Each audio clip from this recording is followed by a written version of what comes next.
Okay, TNA Wrestling. Now, let me give you two straight. I want to make it clear what I'm about to say. I do not want you to think I am dissatisfied with TNA. Because I'm sure from whatever I think I put a but in my description of whatever I was going to say.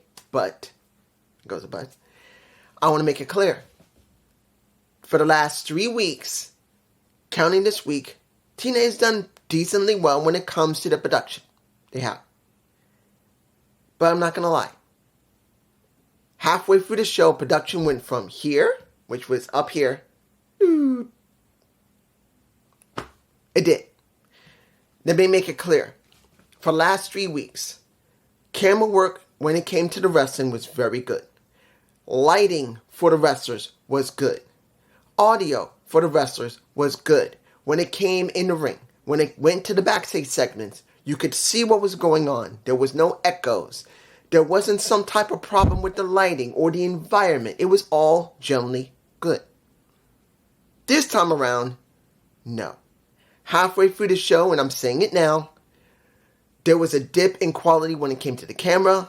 The audio for the fans was trash, and anyone keeps saying, dude, you can go on X, you can go on Twitter X, and you can hear them say, it's not about that. Hear me.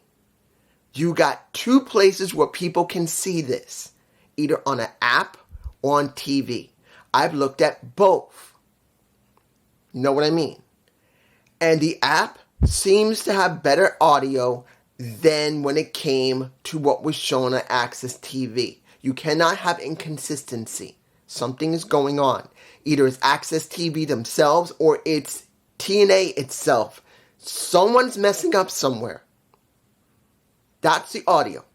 Second, camera work you will see for yourself when they started doing this.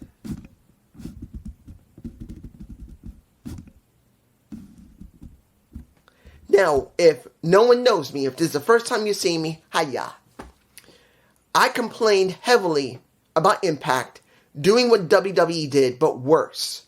WWE kept doing the zoom, when you hit somebody, zoom. TNA couldn't do it correctly. In fact, the cameramen or the people in production kept telling them, zoom in quick, do it as fast. But if the equipment wasn't working right, or worse, the cameraman has bad timing or just doesn't understand how to use the equipment, it looks like trash. We got that halfway through the show. We did. We got it during the segment with Frankie Kazarian, and we got it at the last couple of matches. You could tell that they didn't understand whoever it was. Both of them look like they're new guys or the same guys. I don't care who. It don't matter. If they do not understand that they should just, if it's been known for them that they cannot handle zoom-ins, do this. Yes, you can see this, but at least you'll be able to see. You could see pretty much there is not a huge amount of people, but since TNA purposely keeps everything dark so you can't tell how large the crowd is, which is another mistake that I've said multiple times. If the place is packed, why do you make it dim? If the place has fully loaded fans, why do you keep darkening it? People at home need to know there's people there so they feel like it's immersive. They don't do that. So, this episode, halfway through the show, camera began to become an issue. Major problems. Audio was not loud enough. That was across either both the show that was on Access TV or on the damn app. From what I can tell, from what I saw, because I did look at it in a different means, audio seemed to be bad on Access, but also was okay on the app. Now, maybe anyone else, you probably had the reverse, because TNA or Impact Wrestling was never consistent. Something was always weird, because remember, this is not about if the network can transmit it correctly or not. This is about when TNA transmits it to the network. or in this case, when the network pretty much repeats what TNA has recorded back in Las Vegas. Remember, I believe this is still the Las Vegas tapings. So whatever TNA gave to the network is what they're showing. So that's what you get. Now, you could still get some inconsistency when it comes to the app because Fightful app, not counting the TNA app, but Fightful app, it's always been very inconsistent. I have not seen the TNA app. I don't have it. Let's move on. First match, we get Nick Nimitz versus Trey Miguel. Now, this was a match I was very interested in seeing. We know Trey can go. Boy, Trey can go. We know that. I think Trey's a little bit better than Zachary Wentz. And the only reason that he's a little better than Zachary is because he's had more time on the roster to develop himself a little bit more than Wentz did, even though he went to NXT, worked with his boy, Joe. Well, I really hope Wes is all right. I really hope he can go back. His back was pretty messed up. So, Wesley, please get better. I want to see you back on either TNA, I don't care, as Desmond Xavier, or go back to NXT as Wesley. I don't care, as long as you are okay. But you can see the difference between Trey and Wentz. Wentz is not as agile as Trey is. Trey is fast, and I think he's faster than... I think Wentz is faster than Trey, but Trey is more agile than Wentz. Now, it was a very good match. And at one point, Wentz basically started grabbing at Nick's legs, and pretty much he got ejected. But eventually, Nick won. And I'm not surprised. Nick has to win. He's got to go through the roster. And then he gets laid out by a Steve Macklin. And then Trey and Wentz, they help him out. And now, after that was over, they seemed to decide, you know what? We kind of work, we kind of gel. We kind of gel. So now let me give it to you like this. It's kind of strange to see the Rascals working with Steve Macklin, because they never did work together much. So seeing them work together might actually work because of how aggressive all three of them are now. Because look, the Rascals are heavily aggressive now compared to what they used to be. They were being bitches when they were tag champions. Now they're heavily aggressive. So seeing them work with a Steve Macklin's all right. And now we got a little bit of a Speedball,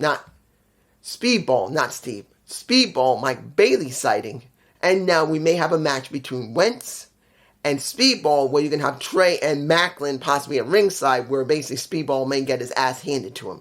I'm just saying it would go well with their group, if they're going as a group, counting how long that's going to last. Now, DK, this was the highlight.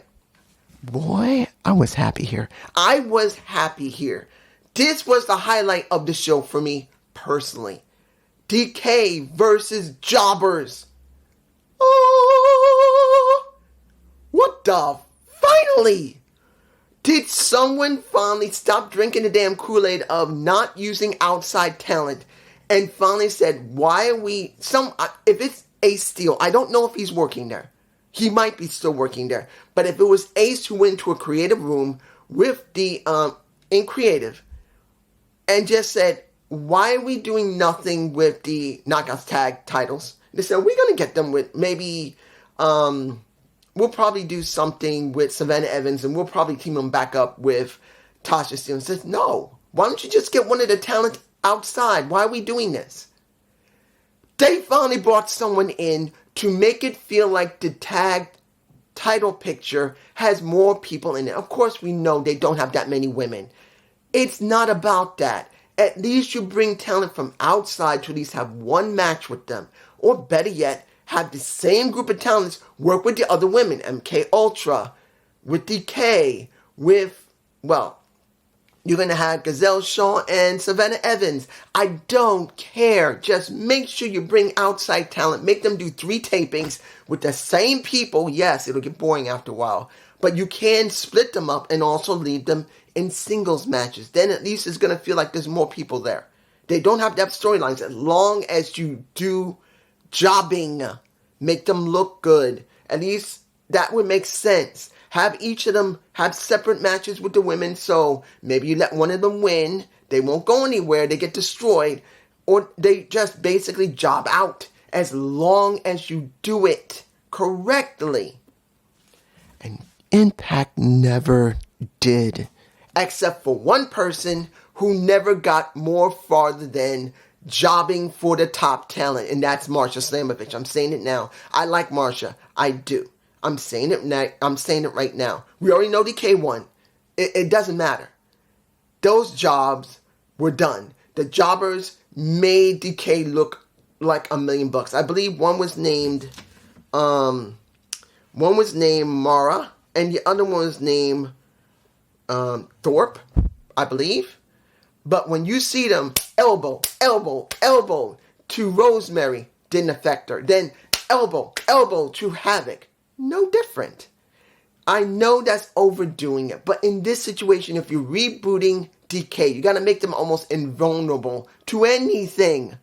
So seeing them job for DK was beautiful. Now, if they just keep that up and bring women in periodically, maybe once every other taping, you bring women from wherever you're out. Stay calm. Because I have this feeling this is a one-time occurrence. I'm hoping I'm wrong, but if TNA understands they got to bring in women periodically to job for their roster because the roster just looks too damn small. I've said it myself when it comes to the knockouts. They got the greatest women there. They do. They also do very good storylines when they're on it. But one of the major issues is that they don't have enough women to make it important. They don't have any jobbers for them. They don't job for the Knockouts champion. They don't job for the Knockouts tag champions. They don't bring women in to do it. NXT always makes sure at least generally they bring people in to job. Now, of course, they got more women, but where is the problem? What did they do for AEW Dark and Dark Elevation? They made sure they always brought people in, at least in the beginning, to job for their champions. Why can't you do this, TNA? Why can't you do it? Why? Why? Because you're worried about money. Now you're doing this, boy. Do not tell me. Don't tell me, Chief, that you cannot. I can't believe I just said Chief. Oh, I'm glad I didn't say shoddy. But you get my point. You're already dropping bills right now, TNA. Why can't you do jobbers? Why? Because you're worried about this? You already tried to get CM Punk, Will Ospreay, and we still don't know where Mercedes Moné is going. I'm still believing she's going to AEW. But if she goes to TNA and you drop that many bills for her, and you don't bring jobbers in to job for her, fuck you. I'm going to say it. Because if you cannot bring people in periodically, not every taping, I said it earlier, every other taping if you need to. Every other group of tapings you do. Because you do you do like three or four tapings within about a week or two. And then you don't do anything. And then you do it again. Why can't you do it on the next set? Just bring women in. And men too, please. Now, before I get started, I gotta address something. Steven. I believe your name is Steven, my friend. I know you want to hear this, so I'm going to say it. You want to hear me say swinger? I'm saying it. But I gotta say it in a way that you have to accept. No swinger. Guys, there's someone who loves Johnny Swinger, and he wants me to say something about Swinger, but I have to be honest. Johnny Swinger's not there right now. Either he's working in the back, or he's sitting in the back, or he's not with the company. I don't know which one it is. But I'm making it very clear that the guy loves Johnny Swinger, and I've said it myself, there's nothing wrong with having a comedic wrestler. But at this point where TNA wants to be more edgy, more tougher, this is what they got to do. That's what they're thinking. Now, since we are talking about comedic wrestlers, what did we get here? And I believe you've seen in my face, we got sound check with... I'm like, okay. We got sound check with Angels. And I'm going like, Alan is trying to sound cool and everything in a room where the cameraman, and I know Steven is going to probably say, I say Stefan, but Steven, he's going to say, that's got to be Johnny Swinger. He's going like this. It's got to be Johnny. I don't know. And if it was, guess what? He's not allowed in front of the camera. Your boy's not allowed in front of the camera. If that was him, he's not allowed in front of the freaking camera. That's the deal. And I'm going to tell you that if you say, that's got to be Johnny, so I'm going to say, he's not allowed in front of the camera. Deal with it. And I'm not being mean to you either. I got to deal with it too, because I'd rather see comedic wrestlers be on a show. You can't be 100% serious. That's the reason why Alan Angel's sound check is there when he was with a Josh Alexander, where he said, Josh, you've been this champion, been this champion, been this champion, but now your greatest accolade is being on my show. And Josh didn't even realize the camera was on. And he's trying to say, and I do believe it was about himself, that he's not acknowledging one of the greatest people that was on the roster. You've done great accolades. You're going to start stepping over people which Josh didn't want to agree with, because he's saying, I don't politic. I basically wrestle and just do the job. And he says, nah, you're not going to do that. But you didn't acknowledge the greatest person around. And he's making it about himself. Let's make it clear. The greatest person that Alan Angels thinks of is himself. And then he went too far when he talked about Josh's son. Josh left after that. So that means they will be eventually having a feud, and we'll probably hear Alan Angels talk about himself as one of the greatest people he ever faced or didn't face. And if I remember, he did face him. Alan Angels was faced by Josh, and Josh whooped his ass. That was during his rise to become TNA champion twice, the second time. Because Moose took it away from him the first time. I believe that's the right one. Let's move on. Let's go to, and I just realized they're now calling that the Impact Zone. I hadn't heard them ever say it, and I haven't checked the website. I know you're going to say, dude, you didn't know that? No. Like I said, I don't delve deep into everything in all wrestling. One, I'm always busy doing something. And next to that, I just don't want to go so deep like other wrestling podcasts or wrestling reviewers that they got to know every little... No. This is how you burn yourself out. And I don't want to get burnt out again almost. Well, I think maybe again, because I haven't gone back to my amateur hour yet. I still can't get my computer to work yet. Understand, guy, I got a little mini PC about the size of my hand. It's like about this. And it's a mini form PC. It's a mini PC with a Ryzen processor in it. No dedicated graphics integrated. On Linux, if you don't know, you have automatic drivers built into it. So you don't need to get something from Intel or Nvidia.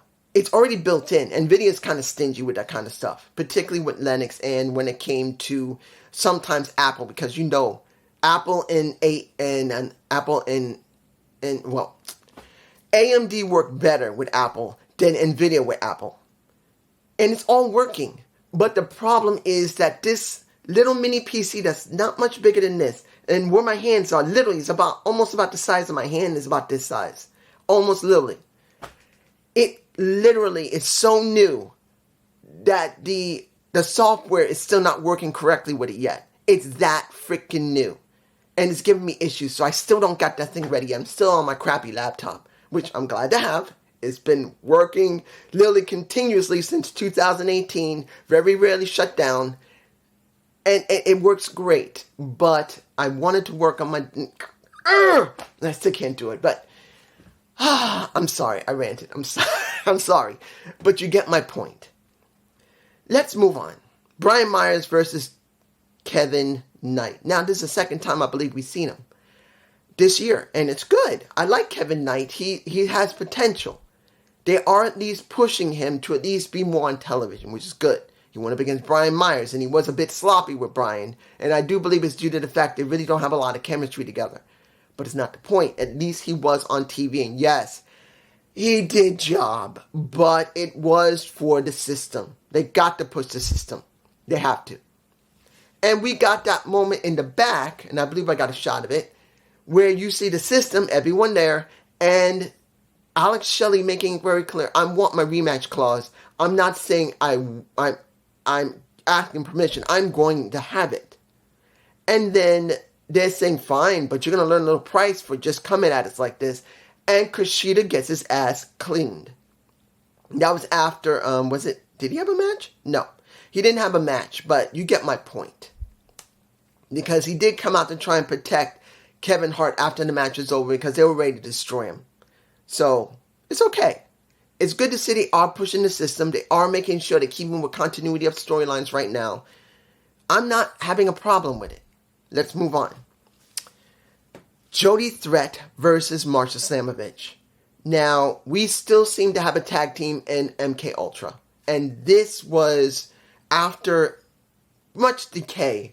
Pretty much. DK won their match. MK Ultra was interviewed by Gia. And then we get Threat and Danny Luna together. And I'm not against Danny Luna working with Jody Threat. It actually, they kind of make a good team. Even if it is just stuck together.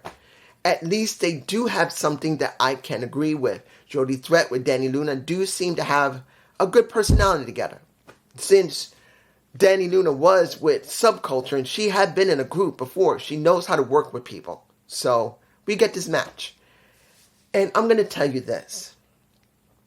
When you see these four women together, you wonder, is MK Ultra going to last beyond No Surrender? Because I believe that's the next one, No Surrender. That's on the 23rd, just before Elimination Chamber, I believe. I think Elimination...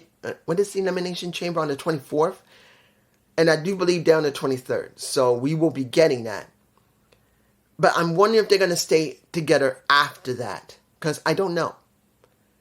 Danny Luna and Jody Threat, I do believe, will stick together for a while. So I don't think there's going to be a problem. But you wonder if MK Ultra is going to stick together. I just don't know. Now, the match was fine. And Marsha did win with a snowplow. And that was due to the fact of there being a distraction because of... I got to say it. I mean, damn, man. Killer Kelly is so freaking beautiful.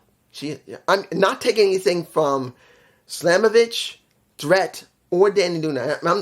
Understand, Danny Luna is what Jordan Grace used to look like physically. Guys, let's make this clear. If you compared what Jordan Grace looked like when she first appeared in TNA, when it was Impact, and what Danny Luna is now, you could tell they look very similar physically. Before she decided to become not a power lifter, but pretty much a bodybuilder, you could see the difference. And she's gorgeous, but I'm not going to lie. I mean, when I look at Killer Kelly, damn, she's gorgeous. She just is. And nothing wrong with any of them. If they approach me, I'd be happy with them, be with them for the rest of my life. Any one of them. I'm not picky. I'm not picky. I'm a very low maintenance type of person. I'm very happy just you wanting to be with me. If it's a woman there, I don't ask for much. But you get my point. You wonder, next to me wondering if Killer Kelly's single, that, yeah, are they going to stay together after this? I just don't know. Now, this is where it gets interesting. Kaz's segment. Next to the camera going like this when Kaz was talking, which shows someone's dumb on the damn camera. They did not know how to make it look good. Either the camera's messed up, which I don't think it was, but I think it was just stupid whoever was running the cameras at that point, because that was halfway into the show. It was about the 1 hour main event. And they gave it to Kaz. And the camera work was garbage. After that, the camera work was garbage after that. I don't know what happened. If you liked it when they were doing this with Kaz, more power to you. Happy for you. That's for you. Me? No. That's garbage. Either just leave it here, or leave it here, or if you know they're not going to move, here. Zoom in on the face. If they're not going to be dynamic. If they're just, like what I'm doing right now is what they call static. That means I'm not going like this. I'm not going like this. I'm not doing this. That is dynamic. What I'm doing here is static. I am straight. You know you're not going to have that problem. They don't get it. This is what Impact used to do. And if they go forward like this, I will complain again and call them out on it because it's stupid. They must understand when it becoming, they're trying to be like WWE again because that's what they were doing when Vince was doing. Sorry guys, if I made you feel sick, I'm sorry. But you get my point. But what he said was not too surprising. He said that he saved TNA. Particularly when it came to that segment of him going in the swamp and pulling out the trunk and making sure it could be opened. He said he came back a year ago and he saved the company, but everyone else is getting what he wants, what they want, and he's not getting anything. He's done. He said he's done. He is going to be for himself. He is going to do whatever it takes to be on top. He said, if you're a hero, the only thing people love more than you being a hero is to see you fall. I'm done with that. I'm going to turn to a monster and I'm going to get what I want. So throughout that entire segment, if you didn't think about him zoomed in, he made it clear what happened with his friend Eric Young, that he was a more than a few-time champion. He had his accolades, but I did not. Screw him. I'm burying him and anyone else to get what I want. I want to be on top. So he said, right before putting the mic down, I give you permission to hate me. That was one of the better segments I've seen from Kaz. And I know not everyone likes her. Let's make it clear. Frankie Kazarian has never been great on a promo. But I think this is one of the better ones I've ever heard him say. Because it worked very well. So, I'm all for it. But like I said, I think last week or the week before, I believe Kaz will eventually join the system. Because when you see what was going on with Eddie Edwards, that was the beginning of the system. If they were even basically planning it. I do believe they might have been planning the system at that time, right before they started doing the transition back to TNA. So if this was part of the transition of the system, I do believe Kaz will eventually join Eddie, Moose, Brian, and Alicia. I do believe he's going to join them. That's just me. Okay, let's get to it. Got to do this. Ash of Elegance. Still the same thing. More vignettes of this sensual, sexy woman. That's what it's coming down to. They're making it very sensual, very sexy, very arousing for a man or woman alike. Like I said, the question's going to be, can she pull off a type of character like that? It's not about her ring work.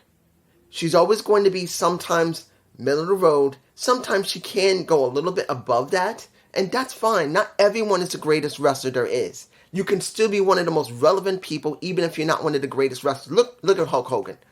4 moves of doom, and he was loved. Okay? So it can happen. It can work. But can she pull off that character and make it work? This is where it's going to be a big question. I do not know what it's going to be. Now, Jordynne Grace. Let's make this clear. They showed the video footage courtesy of the WWE. Which, hang on a minute. I got to stop the camera. I did want to get stopped in thought because the camera was getting very close to reaching the 30-minute mark. Guys, I know people said to me, dude, this is incredible. You're going to see WWE working with TNA. No. We don't know. You can't say yes. And you can't say no. We don't know. I don't know. Even though there was a little bit of Jordynne Grace saying, hey, why don't you come over here? That was sounding like it was for a challenge of Bianca, where it could be Natalya Neidhart. Yes. They may actually send Natalya instead of a Bianca Belair, because Bianca may not be the most biggest name on there, but it's one of the more popular names. And when it comes to Natalya, they can sacrifice a Natalya for TNA. They don't want to send their most top talent. They may send Natalya. Now, mind you, they might send Bianca, but I do believe it's going to be Natalya if they send her. But like I said, understand, we don't know long term, this will help TNA, because when Mickie James did it give them more shares? Did they become more popular? Did we ever hear a huge amount of buzz for Impact Wrestling? Now, many people would say, yes, there was a certain amount of buzz. Yeah, but it wasn't a massive amount of buzz, and that's what TNA wants. So yes, Jordynne Grace did really make an impact at WWE. And understand this, and this is something you're not getting. This wasn't about TNA. This was about Jordynne Grace to a certain extent. We just saw a possible future wrestler for WWE. Let's make this clear. We know eventually she might go there. She may go there. There's a possibility. And after what they saw over there of her and her personality, because remember, in this segment, they showed her going to WWE, being at the arena. They didn't show everything in the back because that is still private and property of the WWE. They're not going to do that. But they did show Jordynne Grace's mother. They showed Jordynne Grace. They showed the semi. They showed how important it was for her, and her mother saying since she was 9 years old, this is what she always wanted. To be in a WWE ring and to be in a WWE event. This is what she wanted. She just fulfilled a dream. And if she ever goes to WWE, she will be highly successful because this is Jordynne Grace, the girl. And I've said this myself. Whether you agree what she did when she tried to go into bodybuilding, and basically you can see her face and everything has changed. Many people think it's performance-enhancing drugs. Many people think it's like genetically engineered drugs. Others just say maybe she really just busted her butt. But as it stands for me personally, I know she worked her ass off. She is a champion when it comes to weightlifting. She has championship title. Well, she did something for one to say she was doing lifting for. So I know she can put into work and cut herself and get herself like this. But I've always said there's a point where a bodybuilder should know how far you should go to make yourself look incredibly muscled and keeping your sensuality and sexuality. Jordynne had kind of drifted a little bit more muscle than sexuality, and she's been trying to gain some of that back. But I always believed she didn't really need to go there. I always thought Jordynne Grace was gorgeous the way she was. She didn't need to be totally muscled out to show how great she was. She was a great wrestler. She is a bodybuilder and she looks good. But when it came down to it, she didn't need to be more than what she needed to. She didn't need to change herself. She was beautiful as she was. I would be happy to know her as a friend, knowing that she was beautiful as she is. But she wanted to go that far. And I do commend her, but she didn't need to go so far that she lost some of her sensuality and sexuality. She could be herself, and she didn't need to be so muscled to do it. But I'm telling you now, WWE was looking at her very thoroughly, and do not think they're not going to find out when her contract is up with TNA and offer her something that will be very tempting. This is more about that than anything else, but it doesn't mean that Triple H didn't try to at least say, we do something with people. And I'm not saying that it wouldn't be Natalya that comes over to TNA or Bianca. I do believe it would probably be Natalya because they probably wouldn't want to put one of the more prominent, popular wrestlers. They would put an established wrestler that probably has never gone to TNA. I'm just saying. Let's move on to what should I say about Diener? He got his ass handed to him. He is done. There is no more design. They made it very clear in the segment, in the ring, and the segment in the back. The design is dead. Khan doesn't want to be in the design. He almost choked out Diener. And Diener went to the ring saying that the design failed. He tried to make what was already something come back again, and you can't bring it back. And that's when PCO came out with the and gets up. I do like that. I don't know about anybody else, but seeing PCO brought back by not one Frankenstein's monster doctor, but 1, 2, 3, 4, 5, 6 of them. That's funny. I like that. That is something I like. And seeing him get up and having this look like this is actually a very nice touch. He does know his stick very well. he destroyed Diener. But then Khan came out and destroyed him by knocking him to the ground. Then he knocked the crap out of Diener. And then, if it's in my face, Khan pretty much smothered a PCO. Done. And this is now about Khan being a very dangerous individual. Good. I don't have a problem with Khan becoming a dangerous individual. They need one. We needed a monster in there that's not Steve, who is the digital media champion at this time. I'm just saying. Finally, the best of 3 series first match. Grizzled Young Veterans versus DABC. Here's a problem. Match was fine when you could watch it. I say it again. Camera work screwed up everything because we kept getting this, which threw it off for me. That broke my immersion. You can't just keep doing stuff like that. And then when there was punches, zoom in, zoom out, zoom in, zoom out. And then you lost what was going on in the ring. And then the switching was bad too. Camera switching from hard cam, cameraman wasn't even done correctly. You literally had, who was it? Gibson. He does his pose to the hard cam, and you got one of the cameramen being locked on. Instead of when you see Gibson, and you don't even switch to Gibson.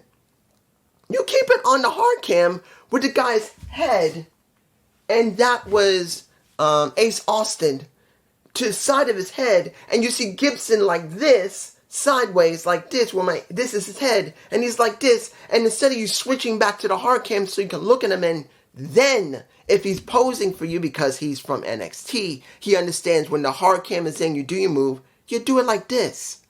That would have made sense with a zoom in.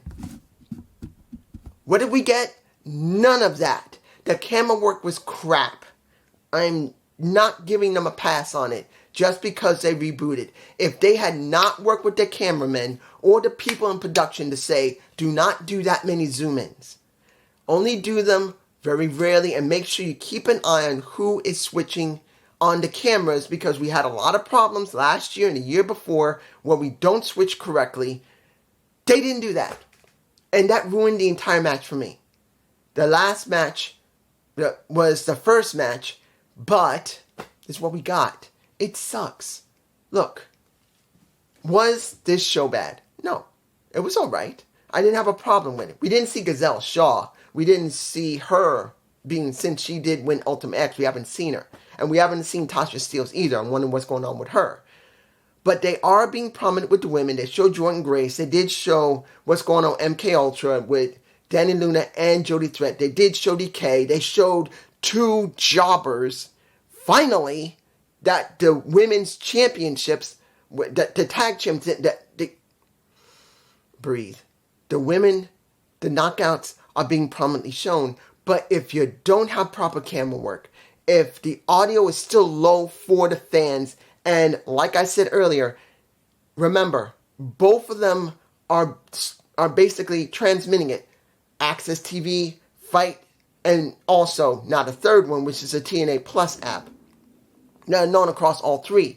If all 3 have some type of inconsistency, either it's the app or the network, or worse, it's TNA themselves. One of the 2 is the problem. Either it's TNA not giving them good footage to work with, or it's the app that's the problem. And I just looked across 2 apps of 3, and there was inconsistency, so I don't know which one it is. But the camera work, that's obvious. That's across probably all 3. Tell me what you think. Peace.